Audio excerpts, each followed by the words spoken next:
우리 주님의 은혜와 평강이 우리 모두에게 넘치기를 소원합니다. 함께 묵상하실 말씀은 고린도전서 10장 14절에서 31절 말씀입니다. 우리 함께 14절에서 24절 말씀을 읽겠습니다. 그런즉 내 사랑하는 자들아 우상 숭배하는 일을 피하라.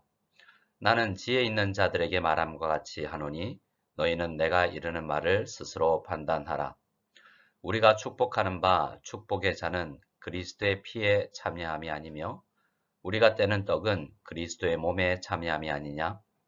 떡이 하나요 많은 우리가 한 몸이니 이는 우리가 다 한 떡에 참여함이라. 육신을 따라 난 이스라엘을 보라. 제물을 먹는 자들이 제단에 참여하는 자들이 아니냐? 그런즉 내가 무엇을 말하느냐? 우상의 제물은 무엇이며 우상은 무엇이냐? 무릇 이방인이 제사하는 것은 귀신에게 하는 것이요 하나님께 제사하는 것이 아니니 나는 너희가 귀신과 교제하는 자가 되기를 원하지 아니하노라. 너희가 주의 잔과 귀신의 잔을 겸하여 마시지 못하고 주의 식탁과 귀신의 식탁에 겸하여 참여하지 못하리라. 그러면 우리가 주를 노여워하시게 하겠느냐? 우리가 주보다 강한 자냐?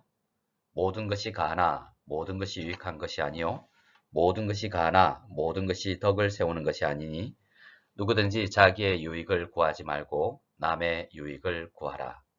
아멘. 고린도교회 성도들은 사도 바울에게 우상의 제물에 대하여 질문을 했습니다. 질문을 받은 사도 바울은 우상의 제물과 관련하여 광범위한 설명을 합니다. 본질에서 시작해서 우상의 제물을 먹는 것에 대한 자세한 안내까지 주고 있습니다. 사도 바울은 구체적인 답을 위해서 먼저 사안의 본질을 파악하고 접근하는 모습을 보여주고 있는데요.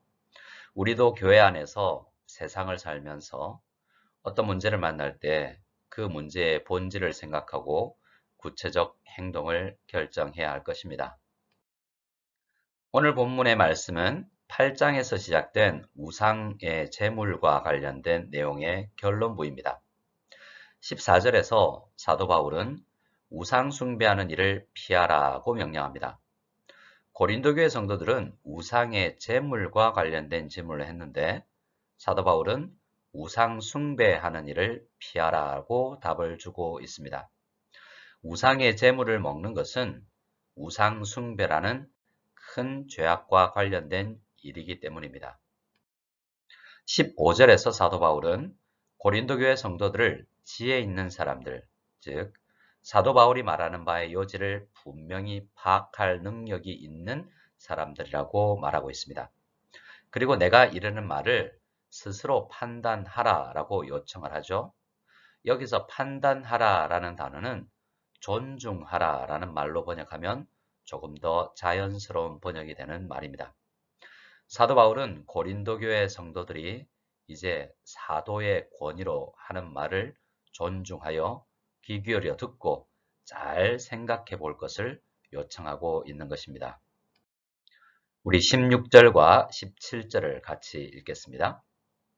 우리가 축복하는 바 축복의 잔은 그리스도의 피에 참여함이 아니며 우리가 떼는 떡은 그리스도의 몸에 참여함이 아니냐? 떡이 하나요 많은 우리가 한 몸이니 이는 우리가 다 한 떡에 참여함이라. 아멘. 우상 숭배를 하지 말라라고 명령을 한 사도 바울이 갑자기 성찬 이야기를 합니다. 16절에서 축복의 잔, 우리가 떼는 떡은 우리가 교회에서 정기적으로 가지는 성찬을 이야기하는 것입니다. 사도 바울은 왜 우상 숭배에 대한 설명을 하다가 성찬 이야기를 하는 것일까요? 우상 숭배, 특히 우상의 제물을 먹는 것과 성찬에 참여하는 것에는 동일한 원리가 숨어 있기 때문입니다. 그러면 그 두 가지 일은 어떤 면에서 동일한 원리를 가지고 있는 것일까요? 성찬은 그리스도의 피와 몸에 성도가 참여하는 것입니다.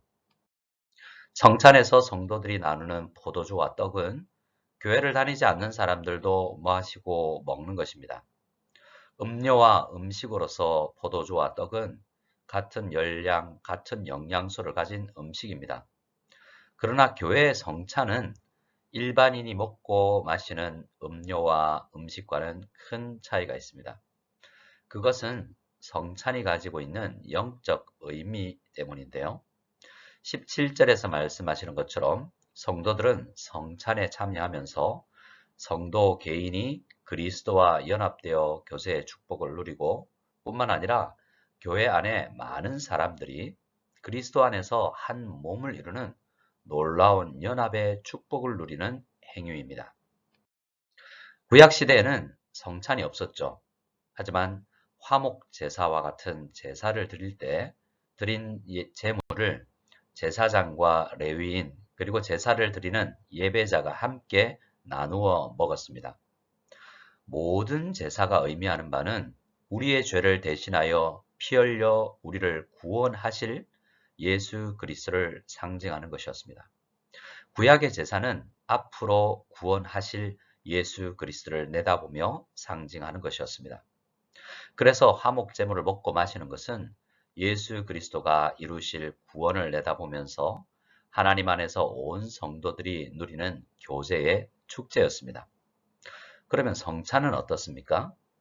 성찬은 예수님께서 우리를 위해서 이미 이루신 구원의 은혜를 기념하는 잔치가 성찬입니다. 그래서 구약 성도들은 제사의 제물을 먹고 마시면서 신약 성도들은 성찬에 참여하면서 구원받은 성도들의 깊은 친교를 누리는 것입니다. 사도 바울이 우상의 제물, 우상 숭배를 이야기하기 전에 성찬을 이야기하는 의도를 아시겠습니까? 그것은 음식이라고 해서 모두 같은 것이 아니라는 것입니다. 어떤 음식은 특별한 영적 의미가 있고 그 영적 의미를 잘 누리는 사람은 단순히 음식을 먹고 마실 때 얻는 영양분의 유익뿐만 아니라 하나님께서 주시는 놀라운 영적 은혜를 누릴 수 있기 때문입니다. 우리 19절 말씀만 같이 읽겠습니다. 그런즉 내가 무엇을 말하느냐? 우상의 제물은 무엇이며 우상은 무엇이냐? 아멘. 같은 의미에서 우상의 제물을 먹고 마시는 것도 영적인 의미가 있는 것입니다.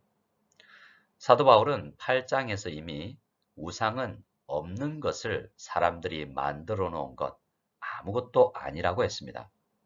그렇다면 존재하지도 않는 우상에게 제물로 바쳐진 음식을 먹는다고 해서 어떤 해로움이 있지 않지 않겠습니까? 네, 그렇습니다. 어떤 우상에게 바쳐진 음식이라고 할지라도 그 영양분에 있어서 아무런 영향을 끼치지 못하는 그러한 음식일 뿐입니다. 하지만 그 음식에 의미를 부여해서 먹는 것은 다른 문제입니다. 저는 어려서 불교와 샤머니즘의 영향을 많이 받던 저희 할머니가 이야기하시던 것을 아직도 기억합니다.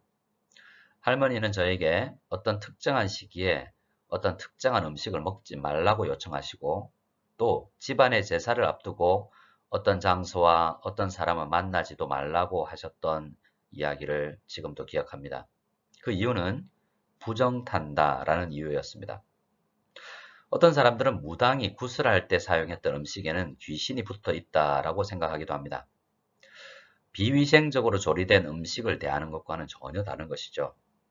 음식이나 사람의 귀신의 영향력이 있다라는 생각으로 우상의 제물을 대하는 것은 잘못된 것이다 라고 지금 사도 바울은 이야기하고 있는 것입니다.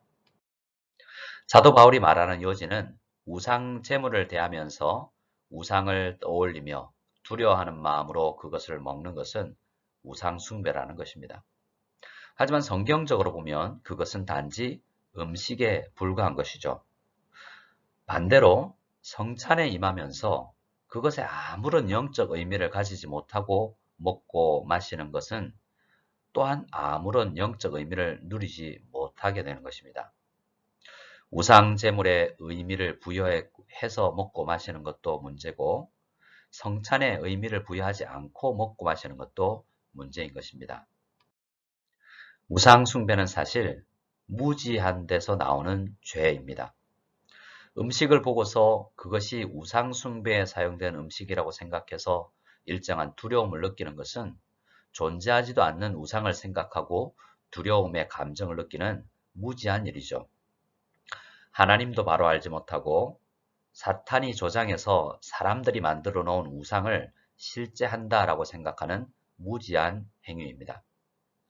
그런데 성경은 이 무지에서 시작된 우상 숭배를 가장 큰 죄로 정합니다. 왜냐하면 모든 죄가 바로 이 무지, 하나님을 알지 못하고 우상 숭배하는 것에서 나오기 때문입니다. 하나님을 바로 알지 못하고 우상을 만들어낸 그 마음으로 살아가면 모든 삶에 그 믿음이 영향을 끼치게 됩니다. 그래서 우리는 우상 숭배를 가장 큰 죄로 여겨야 합니다. 그리고 우상 숭배를 통해서 우리 주님을 노여워하게 해서는 안 됩니다. 사도 바울은 이렇게 우상 숭배가 어리석은 일이요, 우상의 제물을 잘못된 생각으로 먹고 마시는 것은 잘못된 일이라고 주의를 주고 나서, 그러면 성도들이 우상의 제물을 대하는 바른 자세는 어떠해야 하는지를 설명합니다. 우리 같이 23절, 24절을 읽겠습니다. 모든 것이 가하나 모든 것이 유익한 것은 아니요, 모든 것이 가하나 모든 것이 덕을 세우는 것은 아니니 누구든지 자기의 유익을 구하지 말고 남의 유익을 구하라. 아멘. 음식 하나에도 우리는 하나님을 바로 아는 성도로서 바른 자세가 필요하다고 이야기합니다. 특히 우상숭배가 만연한 사회를 살아가는 사람들은 더욱 주의를 기울여야 하겠죠. 성도의 가장 기본적인 자세는 나는 지식이 있어서 어떤 음식을 먹어도 상관이 없지만 바른 신학으로 음식을 대한다라고 나는 이야기하지만 그것을 보는 사람들의 인식을 생각하고 배려해야 한다라는 것입니다. 성도는 신학 지식을 가지는 것도 중요하지만 그 신학과 신앙대로 살아가는 삶의 자세도 중요한 것입니다. 기본적인 우리 성도의 자세는 남의 유익을 위해서 나의 권리를 내려놓고 절제할 수 있는 마음의 자세입니다. 사도 바울은 8장에서부터 오늘 10장까지 계속해서 그 자세, 그 남을 배려하는 자세를 우리 성도들에게 요구하고 있는 것입니다. 25절부터는 구체적으로 예를 들어서 설명을 하는데요. 당시 고린도 지역의 시장에 유통되는 음식들 중에 상당수는 우상의 신전에 바쳐졌던 제물이 다시 시장으로 나와서 유통되는 것이었습니다. 그만큼 그 지역에 우상 숭배가 만연했던 것입니다. 그런데 시장에는 어떤 음식이 우상의 제물이었다라고 표시가 되어 있지 않죠. 그러한 경우는 그냥 먹어도 된다라고 이야기합니다. 26절에서 그 이유를 무엇이라고 이야기합니까? 이 땅에 존재하는 모든 것이 하나님의 것이기에 감사의 식사 기도를 하고 먹으면 됩니다. 그러면 그 음식이 우상의 제물이었다고 할지라도 그 음식이 가진 영양분을 우리가 누리게 됩니다. 단지 음식물에 불과하니까요. 그리고 불신자가 성도를 집에 초대해서 같이 식사를 할 때도 마찬가지로 반응하라고 이야기합니다. 아마 불신자의 집에는 우상에게 드려졌던 음식이 있을 가능성이 많겠죠. 그러나 그렇다 할지라도 감사함으로 그 음식을 먹으면 된다고 이야기합니다. 자, 우리 28절을 같이 읽겠습니다. 누가 너희에게 이것이 제물이라고 말하거든 알게 한 자와 그 양심을 위하여 먹지 말라. 아멘. 예외의 경우가 있다고 말합니다. 그 예외의 경우는 누가 그 음식이 우상의 제물이라고 말한다면 사정이 달라진다는 것입니다. 그것이 우상의 제물이라고 알게 한 사람과 그 사람의 양심을 위해서 먹지 말라라고 말합니다. 사실 그것을 음식이라고 생각하고 맛있게 먹으면 나에게는 아무런 상관이 없습니다. 하지만 그것을 우상의 제물이라고 말해준 사람의 입장은 다르겠죠. 그 사람은 이렇게 생각하기 쉽습니다. 이 사람은 내가 믿는 신에게 바쳐진 음식이라는 것을 알고서도 그 음식을 잘 먹는 것을 보니 그 우상을, 내가 믿는 우상을 인정하는 사람이구나 라고 생각하기 쉽습니다. 그러한 오해를 주지 말라라는 것이죠. 그것은 하나님께 영광이 돌려지지 않기 때문입니다. 그 사람이 하나님을 오해했기 때문이죠. 나의 신앙도 오해하게 만들었기 때문입니다. 사도 바울은 29절에서 다시 정리를 해주는데요. 29절입니다. 내가 말한 양심은 너희의 것이 아니요 남의 것이니 어찌하여 내 자유가 남의 양심으로 말미암아 판단을 받으리요. 아멘. 나는 어떤 음식을 먹어도 괜찮지만 나는 자유하지만 나는 신학적으로 분명한 지식이 있어서 음식 하나에 영향을 받지 않지만 나의 그 자유로운 마음이 남에게는 영향을 끼친다라는 사실을 알고 신중히 접근을 해야 한다는 것입니다. 이것이 사도 바울이 남의 유익을 구하라라는 말의 의미입니다. 우리는 이 세상을 살아가면서 나 혼자 구원받고 감사하면서 살아가기만 해서는 안 됩니다. 하나님은 우리를 구원하셔서 바로 천국으로 데려가지 않으셨죠. 우리를 이 우상이 만연하고 불법과 폭력이 만연한 세상에서 우리 성도들을 살아가도록 하셨습니다. 그리고 교회 안에도 신앙의 수준과 성경 지식의 수준이 다양한 여러 성도님들이 존재하지 않습니까? 그래서 성숙한 성도들은 이것저것 신경을 써야 할 것들이 참 많게 되는 것입니다. 어떤 초신자들이 이렇게 이야기합니다. 오랜 신앙생활을 한 성도님들에게 그리고 목회자들에게 말입니다. 그런 것까지 신경 써서 머리가 복잡해서 어떻게 사십니까? 라고 묻습니다. 우리 주님은 은혜로 구원을 받은 성도들은 음식 하나를 먹더라도 다른 성도, 다른 사람들을 배려해서 신중하게 생각하고 조심스럽게 접근하기를 원하십니다. 그러한 섬세한 삶의 자세가 하나님께 영광이 되는 것입니다. 우리 30절, 31절 말씀을 같이 읽겠습니다. 만일 내가 감사함으로 참여하면 어찌하여 내가 감사하는 것에 대하여 비방을 받으리요. 그런즉 너희가 먹든지 마시든지 무엇을 하든지 다 하나님의 영광을 위하여 하라. 아멘. 30절 말씀은 조금 이해하기 힘들지만 다시 한번 나의 자유가 다른 사람에게 피해를 주지 않도록 하라라는 말입니다. 그리고 31절 말씀은 우상의 제물에 대한 바른 지식이 있는 우리가 가져야 할 바른 자세를 천명하는 것입니다. 이 원리는 비단 먹는 문제만 해당되는 것이 아닙니다. 먹든지 마시든지 학교에서 공부를 할 때나 회사 생활할 때나 사업을 할 때나 가정에서 주부의 자세나 어떤 상황, 어떤 대상을 만날 때도 이 원리는 적용되고 우리는 이 원리를 기억해야 합니다. 나의 이 말과 행동이 하나님께 영광이 될 것인가를 잘 생각해야 된다는 말입니다. 신학적으로는 정답을 말할 수 있음에도 불구하고 하나님께는 영광이 되지 않을 수도 있다라는 생각을 해야 한다는 것입니다. 성도 여러분, 오늘 하루를 살아가면서 부딪힐 다양한 상황에서 남의 유익을 구하고 하나님의 영광을 생각해서 나의 자유를 제한하고 권리를 내려놓을 수 있는 참된 믿음의 사람이 되게 해달라고 이 아침에 간절히 기도하시는 저와 여러분 모두가 될 수 있기를 소원합니다. 우리 다 같이 주기도문으로 예배를 폐하겠습니다. 하늘에 계신 우리 아버지여, 이름이 거룩히 여김을 받으시오며 나라가 임하시오며 뜻이 하늘에서 이루어진 것 같이 땅에서도 이루어지이다. 오늘 우리에게 일용할 양식을 주시옵고 우리가 우리에게 죄 지은 자를 사하여 준 것 같이 우리 죄를 사하여 주시옵고 우리를 시험에 들게 하지 마시옵고 다만 악에서 구하시옵소서.